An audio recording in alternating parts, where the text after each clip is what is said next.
Hello viewers, you are watching International Wild. Kindly subscribe our channel and press the bell icon to get notification of the latest uploaded videos.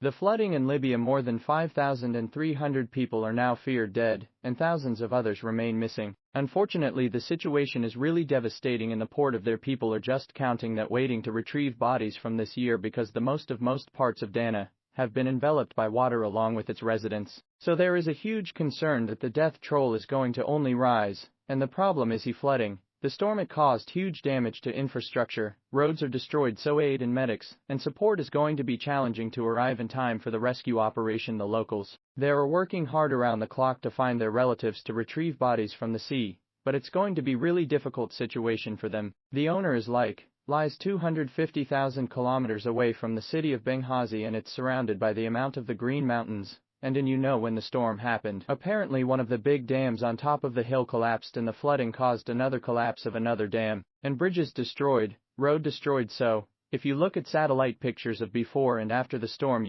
most of the city of Derna basically disappeared. It was washed with water, and the situation in Libya is not great. In terms of infrastructure and health system, it's been damaged and in crumbling over the past decade, because of the conflict between two rival parties, one leading the east side and one leading the west side. But at this time of this national crisis, everyone wants to get along to provide aid and help that is needed. The problem is the infrastructure is not helping a speedy operation to rescue. We've already heard from the internationally recognized government in western Libya that they've called on the area as an area in a disaster zone that needs international help, that they already mobilized all their capacities and personals for the health needed. The government is saying that we need to step in. We'll provide aid, but the problem is the logistics. This is not an easy or a small-scale catastrophe, it's the large one that the country has never witnessed before. It's a national natural catastrophe, as well as like a human one with a dam collapsing. So it needs international effort. Right now the Red Cross Federation is on the ground, but in the coming hours and days we'll need, the city and the area will need more and more help from around the world to come in.